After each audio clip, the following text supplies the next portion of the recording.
Yeah, dude. Yeah, it's a good window right there. Holy moly. That's holding the green from 225.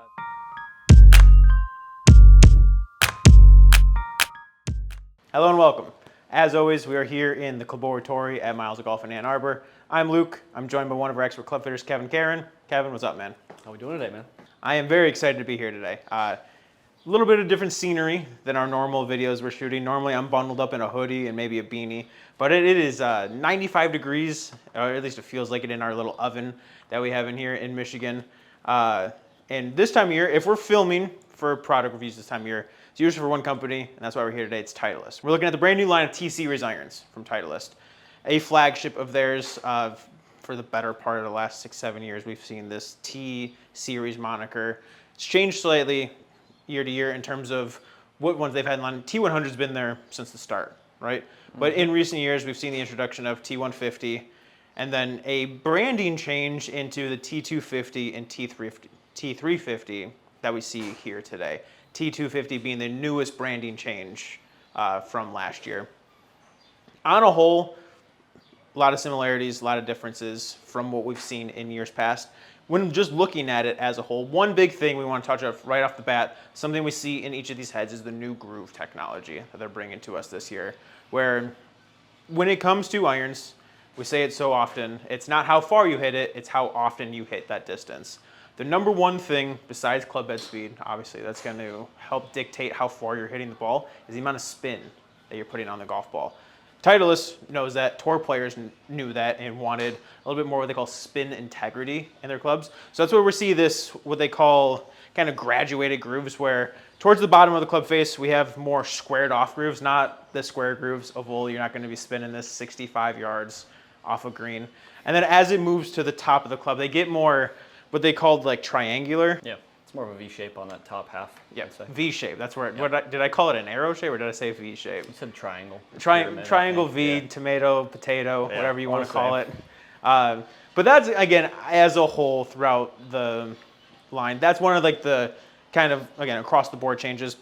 Let's look a little bit from each model head. We have T100. Probably the biggest change for this guy in general is the loft. We have a brand new loft profile where each of these are a degree stronger than what we've seen in years past. Seen a 33-degree 7-iron, and I believe it is a 45-degree pitching wedge. It's kind of how it spaces out. Yep. Talk a little bit about why Titleist chose to do that.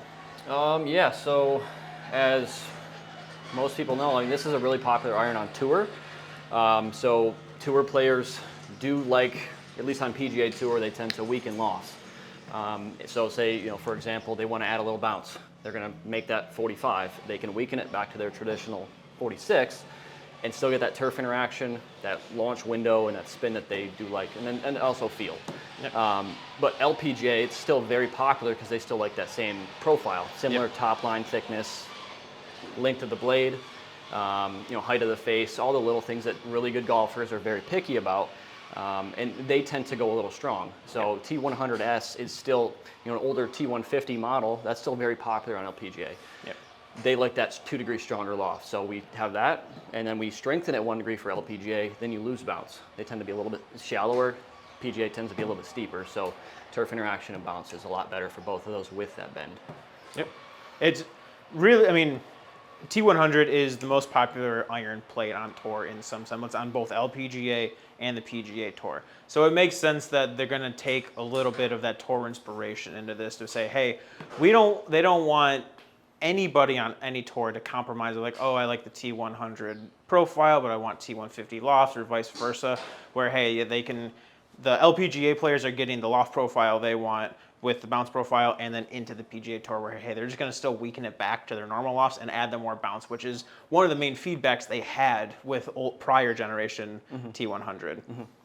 I think it's a really good blend. Like, yes, they have tour response on this and tour feedback, so it has what they like, but also they've made these things so good and very forgiving, so us average golfers and like newer golfers too, beginners can play their stuff and it still has that tour feel. That's a very common misconception about players-centric irons, call it like a T100 or however you want to take that in other companies, is that, oh, this is for a better player, which, yes, primarily your lower handicap golfer is going to be better suited with an iron like this, or this iron is going to better suit a lower handicap golfer.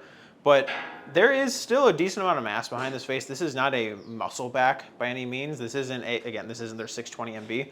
There's still enough forgiveness in this. And if you're a golfer that needs just a tad bit more loft in a profile, this is the one we're going to generally push you towards. Where, hey, it's not to be out of the question that an 8, a 9, a 10 handicap could play something like a T100. Continuing a little bit of changes at the top end of a set with the T100s in the 3 and the 4 iron. They have a, what you want to call, a muscle chamber. A place where they were able to take mass out of this part of the golf club and make, it's not hollow per se, but be able to add a little bit of more trampoline-like effect, like you'll see in the T150 and T250, for a little bit more height and more ball speed integrity. And again, those 3 and 4 irons where, hey, height is what you need in those. And if you're a player where the T150 doesn't work in that profile and you don't quite struggle with height, that's going to give you the best of both worlds, where you don't need to change into a different head entirely, where, hey, you're just going to get that help in the 3 and 4 if you are playing a single set. Yeah. Perfect. I agree with that. I mean, I also think that it's really good too. I think they're going more towards blending irons now. Yes. So with how this is designed, and then up into that top end where you think you might want that T150 4-iron, maybe for that faster speed because of the loft change, this still allows the players that do play that in the rest of the set to maybe lean to having this in the 4-iron because you can get a little more speed on the miss hits with that longer iron to help with your height and your landing angles. Talking about blending sets, right? Super popular. Most companies are dictating their irons to be able to have some sort of combo throughout it. One thing that we just went through our Titleist training just yesterday, one thing they said that really impressed me or really excited me about this is that there is no offset changes between T100 to T150 to T250. That 200, that's the crazy one. No offset change in that player's distance iron is nuts. I'm gonna love that. Well, it's gonna be easy to fit for good players too. Because the one thing you don't want in a combo set is, hey, you're used to one look. You're used to that more players like, look, that's why you're playing this. And then when you get up into your 4, your 5, your 6 iron where you want a little bit more help, that you're like, man, like everything about this, the forgiveness is really good, the distance is really good, but man, I just can't look at that profile. You don't have to worry about that anymore. I fully understand that. I've had a combo set in the past, and I went from an MB to a CB, and from my 7 to my 6 where I transitioned to the other model, I never got used to that offset. Top line thickness was different, offset was different. I hooked them. Even though I hit everything else perfect, that subtle change was just a mental block for me. So it's I do like that adjustment or change on the new ones. So. And then looking more at the 150, they still have the muscle chamber in there too from the 7 iron on up. So again, more help. That iron in general, a little bit more mass at the bottom for the golfer that wants to get a little bit more height. And also adding that mass towards the bottom to make sure that, hey, even with the slightly stronger lofts that they have, that you're still going to attain the peak height that you want to. We need all that mass lower. One other change that I kind of glossed over a little bit in the 100, the 150, the 250, talking about forgiveness, is Titleist's ability and their patents that they have of placing tungsten low and far into the heel and toe of the golf club. No other company is able to do it quite like Titleist. And what they're doing with that, they've fine-tuned it even more this year to put it as far out as they can, because that's going to make a club more forgiving. The more weight and the more mass you can put out there, simply the harder it is going to be for that club face to turn on off-center hits, which, again, across the board, I mean, do you want to hit straighter shots? Yes. Yeah. That's going to help you do that. It's not a lot. I mean, there's like, you can get nerdy, you can get sciencey about it, but that technology, plain and simple, is going to help you hit straighter golf shots. And we see that, again, in the 100 and the 150 that we're talking about now. It's a good example of how this has just gotten more and more forgiving, even though it's considered a tour blade or a player's iron. It's pretty high MOI for a player's iron. Moving into the 250, probably the biggest change from the previous generation. Obviously, we have a whole new name for the club of changing from 200 to 250. We have a whole new look of this club where it looks like a singular design. It is still multi-material construction. It is still put together multiple pieces with a hollow forged face, however you want to call that, with the ability to have face flexion. But on the backing, it looks all one piece, which for look, for sound, for feel, it's going to be amazing. That is probably the biggest complaint with that iron we've had over the years of, hey, it sounds clicky, it feels clicky. It just doesn't match what I wanted to see when you have clubs from other companies that achieve the same thing and maybe just feel a tiny bit better. Titleist realized that. They said, hey, we're going to do that now. Yeah, that's one thing I tend to see out of out of Titleist. They do really react and get ahead of the ball. Like say 200, they know the issue. Like the badging, glue fails sometimes. Yep. Like the badging was coming off on that in the 350, so they've taken that and eliminated that issue. So now we're gonna have better sound, feel, but also less quality control issues. Exactly. Too. So it's all around a better iron, in my opinion, so far from what I've seen. And we even see that into the 350 with a very similar design. It kind of, what they did, it reminds me of what TaylorMade recently did with the P790 and the 770, that the look is very similar between the two because, again, we're talking about blending sets. That's even a combination of 250, 350 that someone might blend for 350 in the higher irons and then 250 kind of on down low. Everybody should probably think about blending a set in some fashion. It's just going to make sense as you move through the bag. And Titleist, again, knowing that throughout this series of irons, made sure that, hey, we're not going to mess with look. The one thing, though, as we move into the 350 is that there is more, that's where you see the offset. Yeah. If you are going to see it throughout this set, once you put down the 350, excuse me, you're like, all right, this is the one where noticeably there's a change, and rightfully so. That's going to be an iron where you're going to want more offset to help you close the face more into impact, to probably help reduce that right miss that so many right-handed golfers struggle with. In those two clubs, the 250 and 350, they just worked more on that max impact technology where they're working with that trampoline-like effect to make sure that we're seeing that effect even on the outer edges of that trampoline. The way they described it last night, which I loved, it's like putting a trampoline inside of a trampoline. Right? At one trampoline, in the middle, you're going to get your most kind of bounce effect, but towards the outside ring of that, you're not going to bounce as high on that. You're not going to get as much speed on the outer edge of that face. But how they're reinforcing that max impact inside of there is, again, simply put, the more you move to the outer ring of that, you're going to maintain that flexion for, again, faster ball speeds and hopefully a little bit straighter shots. Yeah. I think for that, you had a combination of that max impact with that wide tungsten that's really spread out. You have all around like high MOI, but really fast face. Yep. So for the players that need maybe 350 with that offset, that help with height and speed, that's really good. But also you got that 250 look with the same technology, but it's just a little more compact for that player that wants that smaller looking head. Yeah. Other than that, I want to get to hitting. We're going to hit each of these a couple times, the 100, 150, 250, 350. And at the end, as we talk about blending sets, that's what everybody is starting to talk about. Was it 85% of pros play a blended set on tour? Yeah. I have 4 irons of each, the 100, the 150, and 250. I'm going to hit a couple of those at the very end of the session to show the difference of the performance difference between each of these and what you may or may not get putting one or the other at the top of your bag.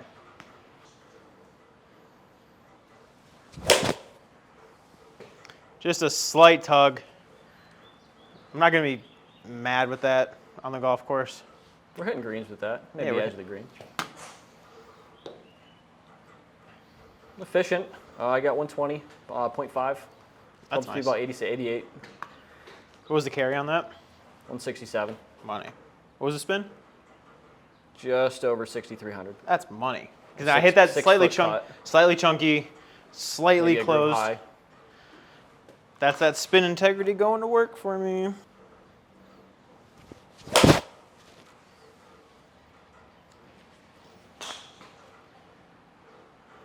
Good line there. 15 at 6,300, just about the same spin. Ball speed right at 120 again. Smash 138. Sick. The 12-foot cut.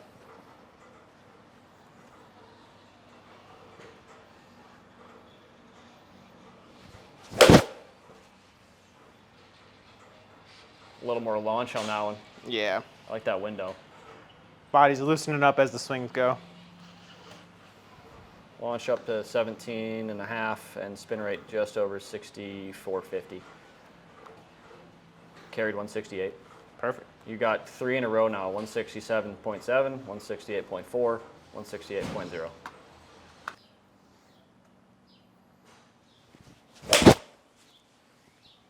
Good strike. Thank you. 120.5. 17 and about 6,400. 167.7. Really good. T150. I should have said it before, just standard length, X100, standard lie.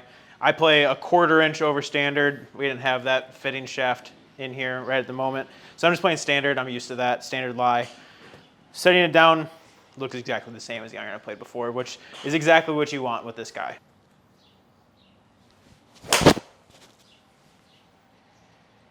Hair thin, but I love that miss. Yep. And that's what this club, even more specifically in the 100, is going to help with, is that miss right there. Yeah, that's exactly what you want on one that you hit a little thin. You'd expect it to be a lot slower. It was still 120, so that was same speed as a good shot with T100. Spin and launch were same. Yeah. It still went 169 in the air. And again, we're only looking at 1 degree of loft difference between the two. Yeah, so subtle. it's like, it's not going to, like, the reason you're going to play 150 over 100 is more height profile and forgiveness as opposed to spin for the most part. Theoretically, you should hit them pretty close to the same distance. Obviously, you're going to hit 150, if anything, a tad farther.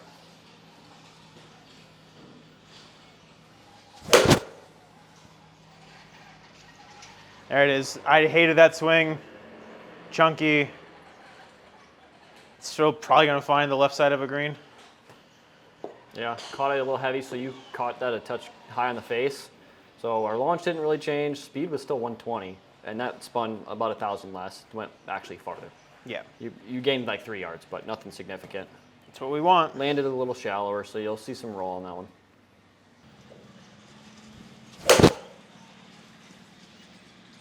Really good one there. It's about as perfect as it gets, I think. I jumped up a little bit in speed. It was 124. Yeah. Starting to get more loose, obviously, as the day goes, too. Similar window, we're at about 16.5 for launch angle. Spin rate was a touch under 6,000 there.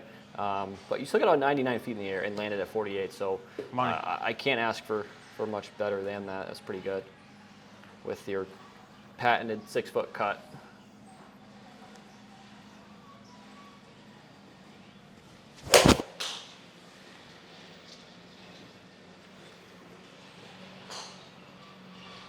Doesn't get much straighter than that one. Yeah, these are sick. Into T250 now, everything else the same, and just like the other ones, looks exactly the same. If anything, the top line's just like a hair thicker. I mean, even then, I don't even know, honestly. I just want to say it is. I can't see it. In my own fitting, I couldn't tell. No. When I just sat it on the ground, obviously looking at it on the badging or on the sole. And this is one hypothesis. I'm probably going to see faster ball speeds with the face technology. From 150, from 100 to 150, we saw a marginal, especially on the one I caught. I thought I hit it good, but it caught it a little high in the face. 1 mile an hour. Yeah, 1 mile an hour.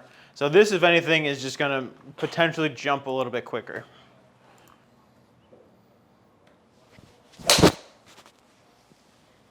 Yeah, it felt like a bullet taking off. Yep. Still kind of had that hollow body sound to it, but not as clicky, at least from my point of view back here. I don't know how it sounded over the ball when you hit it, but as somebody that truly despises clicky feel and sound, I've never played a hollow iron. That felt different. It didn't feel like soft and solid like a T100 because it's hard to. That's a solid one-piece construction. That's miles better than what I felt in years past with it. You want some numbers on that one? I do. That was club speed, 88.7. You swung that just a little faster. It was about 1 mile an hour.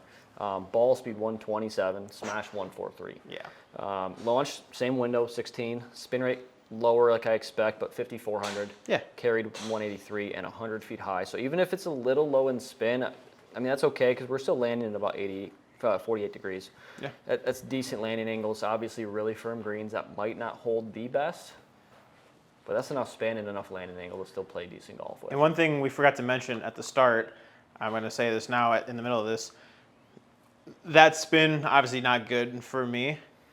T150 star. I forgot. T250, excuse me, star. I forgot to mention that at the beginning.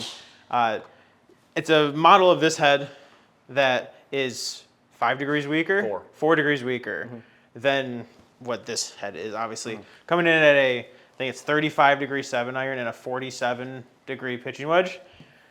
That's going to be a game changer. I mean, it's also 6 grams lighter. Right. Back after a little technical difficulties. It's so hot in here, the camera just overheated. So we're going to continue with T250. We were probably talking so much about how strong I am and how far the ball went because it's all me ripped. But no, this club's sick. Let's hit some more.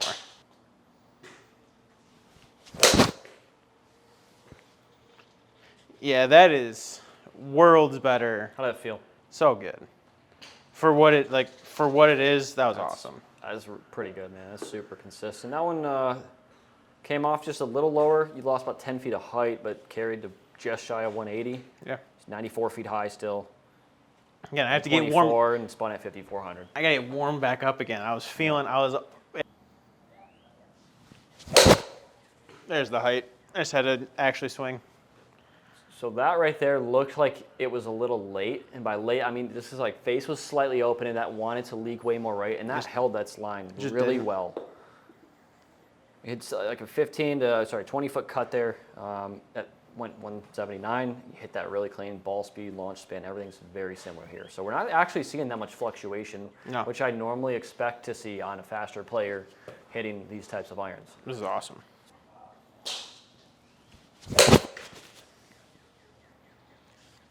Sick. Let's swing. Yeah, those weren't by far like my best swings, and they all went exactly how I wanted to with that.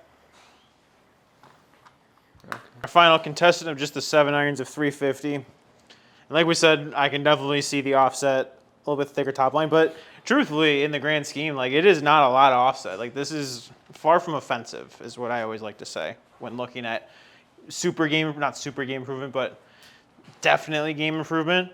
If it looks like this, you're in a good spot, man. Doesn't got that old ping eye 2 offset to it. It doesn't. And let's see some distance on these bad boys.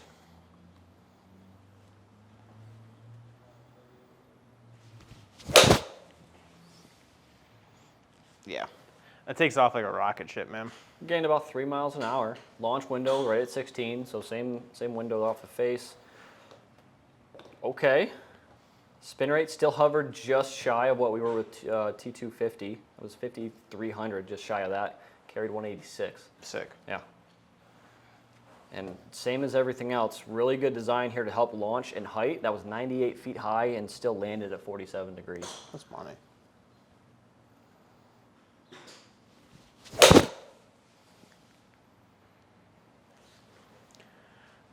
Automatic. Yeah, gained about a mile an hour there, 128. Launch came down a degree, spin rate went up 100 versus last shot, 99 feet high, carried 187. One initial thing that I'm seeing here, I fully expected those first two to go left of our initial target line, and those still had your patented cut, so that tells me that that offset's not like taking over too much. No, but it's helping that thing hold its line. It's going really straight, so I do love seeing that. It's very confidence inspiring. I feel like I can go at it a little bit more.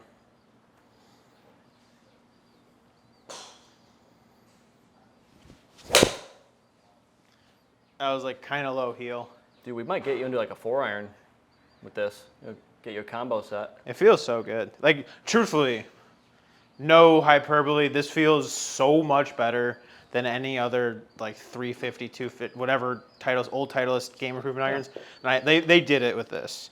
This is getting into that like hot metal of like game improvement, but still feels amazing. Got like that chromoly feel to it. Exactly. Yeah.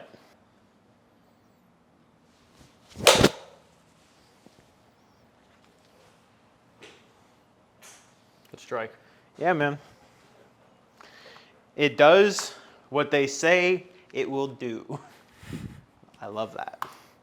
That was really good, man. On 4 shots, a deviation of 121 RPMs on a distance iron. Yeah. That's consistency at a high rate of speed and a consistent extra help with yardage. So that tells me on course you might not see flyers that often, like you might expect sometimes for somebody at your caliber or your speed with that iron.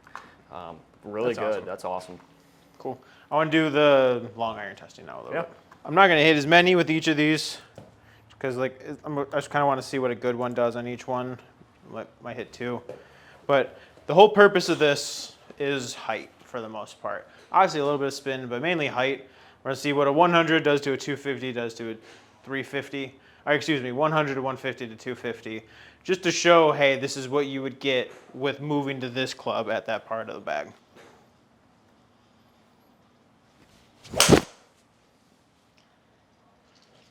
That's the one I wanted. Those hit well. Yeah, that's really the one I wanted. Really good speed on that. I'm gonna grab the 150 now. So into the 150. Just want to see good shot to good shot, how that height may differ. What's the longer iron, the blade look like when you sit that on the ground versus 100? It's unless I set them down next to each other. Let me grab that. I mean, it's definitely a hair longer. Yeah, I can see the blade length from here. There's just a couple extra millimeters there in the toe. But that's just going to help make it a little bit more forgiving too. Let's see what it does.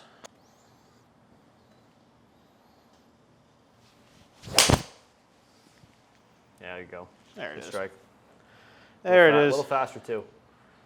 There it is.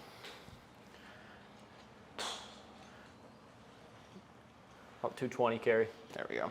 44. And then into 250. I love, again, the same offset. You can see a little bit of like the back end of it behind it, which is fine.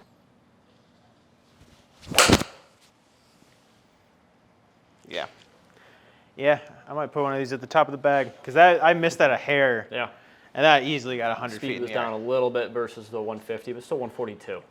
Yeah, that's Spin rate dropped slightly under 4,000. It carried 222. I want to try to catch one like good. Yeah, shut up.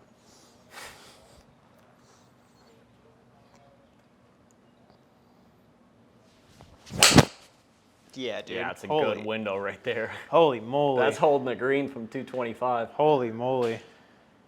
Give me 225 carry.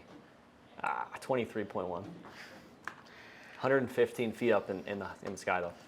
That thing's leaving a crater for a 4-iron. That's awesome. That was, I mean, how high did that go? That was 114. Yeah. And then the one before, the chunky a little one. over 100, even though you caught it heavy, average still 110. Yeah, man. That's why you split it. I would get it a little bit weaker just for distance because I caught that one 225. I wanted this to probably like 217, 220 max probably. Mm-hmm. So I would weaken it just a hair, just so I know it's not going to fly. Like 225, 230. That's starting to get into my 7-wood a little bit. Where, I mean, shoot, put a 3-iron of this in play. Just hit the little stingies all over the place. We're concluding everything. I'm behind this camera now. Our other camera just overheated. It is warm in here. So I'm just moving back here because we're doing all of our conclusions of our data now. I had Kevin right here to start running me through it. We're going to start with the T100, kind of go all the way up with kind of just the major points of launch angle, spin, distance, and dispersion, and then obviously a little bit of height towards the end. Mm-hmm. So yeah, from my fitter side of things, when I'm looking at data here, obviously numbers are important. I really like to do the eye test. So for me, it's dispersions, and I mean, I look at ball flight as well. But looking at our top line dispersions here, our circles, T100, really tight grouping. I expect that from that club head.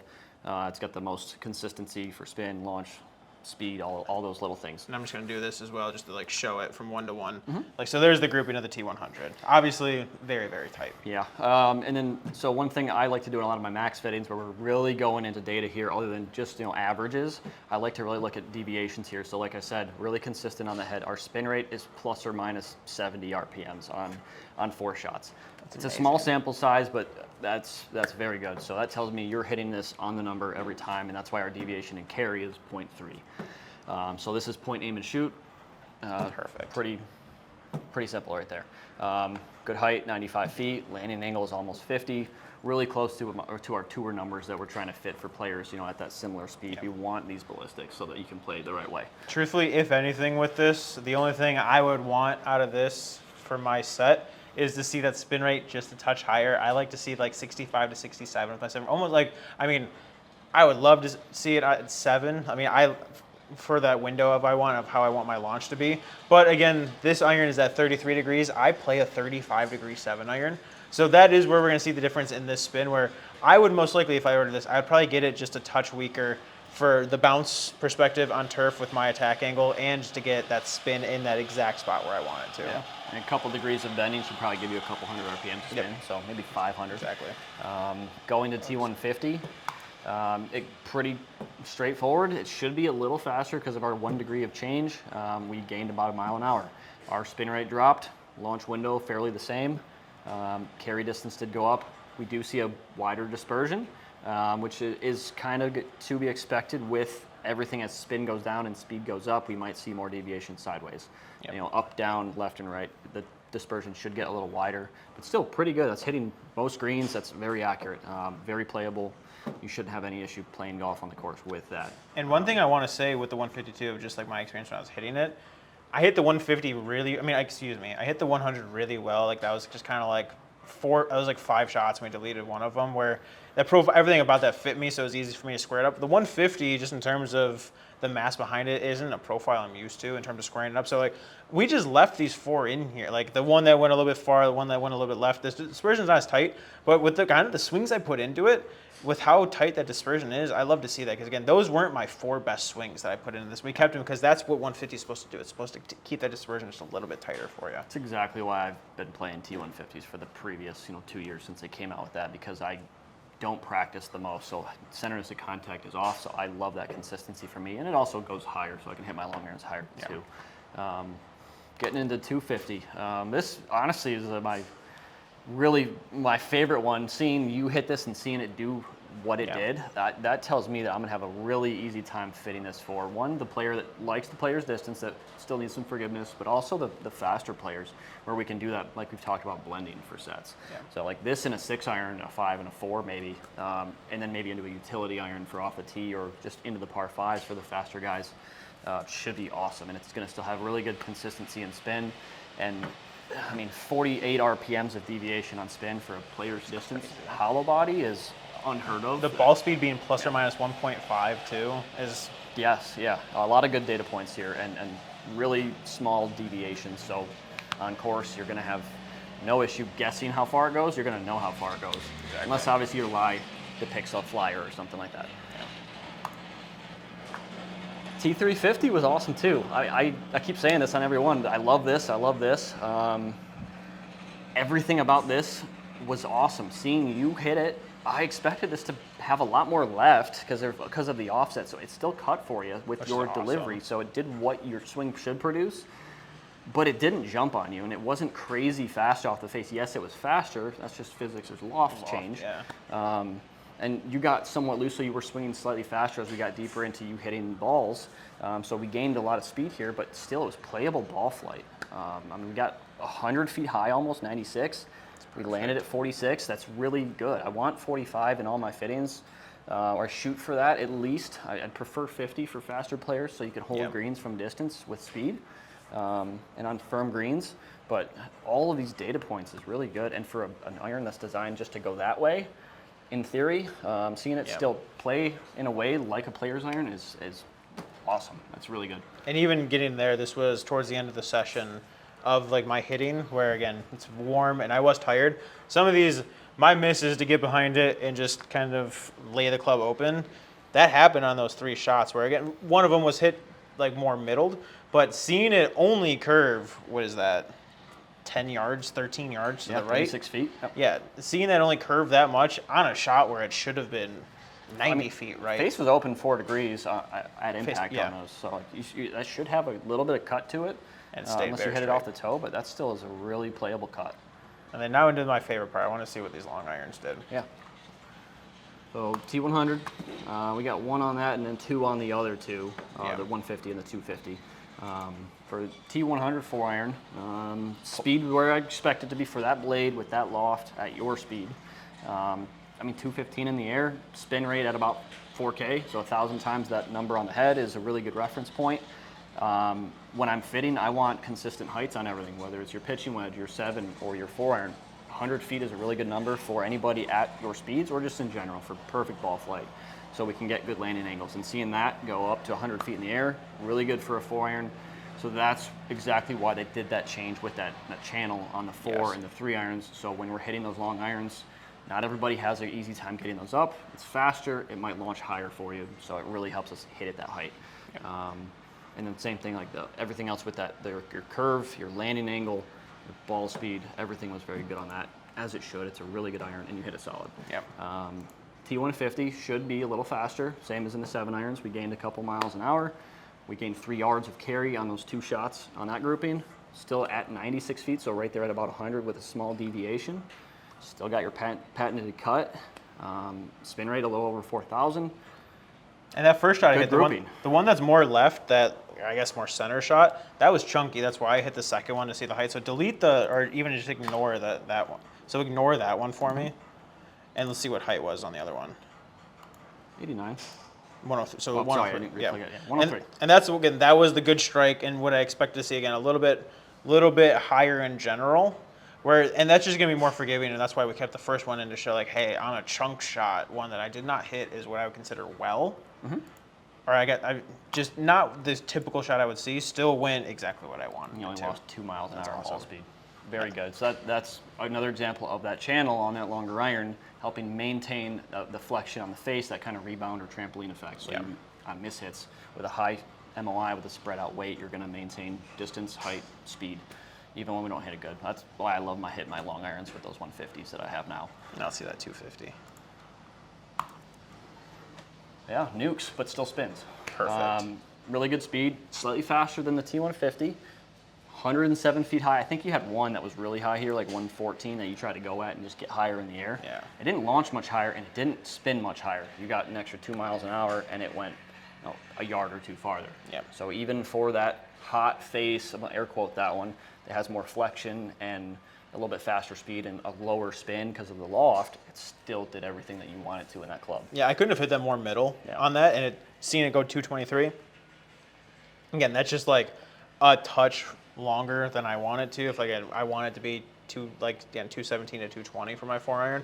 So again, it's just slightly longer, but that middle shot on a hollow iron, that was like almost like the way I hit that. I was like, oh, it should be like 230. Seeing it at 223, it's money. Yeah. Other than that, man,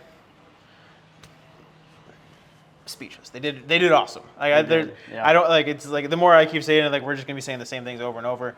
Titleist is known for their prestige when it comes to irons. Is like, and what they've done as of late too, because something you'll hear when people come in is like, oh, I don't want to play Titleist, that's for the good player. Like I can't play Titleist, that's for the good player. They just like everybody else now. Every company is trying to make a club for everybody in the bag. And Titleist with this line, they have something for every single golfer out there, from the T350 down to the 100 down to the 620 MB. They got everything, and you're gonna want to use parts of each of those irons in your bag. You're gonna want to kind of segment it a little bit. Yeah, it's not even including T400. That's still an outlier that people always forget about that goes to the wayside. That's really good for that player that just wants launch. They still can't figure out how to replace that. Yeah. T250 Star might be that replacement. Yeah. We didn't have that fitting tool here, so that's why we didn't put it down. We talked about it a little bit when I was hitting the 250. That's going to be, I think for certain, a very specific player that it might fit to, yet to see who that is, but if I had to guess, it's going to be somebody who likes a traditional looking iron, because that doesn't have that huge offset, and it's got the loft that you like of like your older irons that you had from 15, 20 years ago, but you still want to have that crisp feel, and you don't want to jump into game improvement iron that really sacrifices height for maybe that player that's a little older and doesn't have the speed to help with launch and spin and height. It's going to just launch for them. And if it does anything like the standard model did with the normal loft, it still spun a lot, and we're adding loft, so that might be a game changer for a lot of players. You won't know until you get in here. This video, I should be turning around. It should. If you're watching this day it came out, it should be July 10th, or you're watching after. We will have these in our fitting bays as you are watching this video. Get in here, make an appointment, hit them, just see for yourself how awesome these are. On that, I'm Luke. I'm Kevin. See you guys.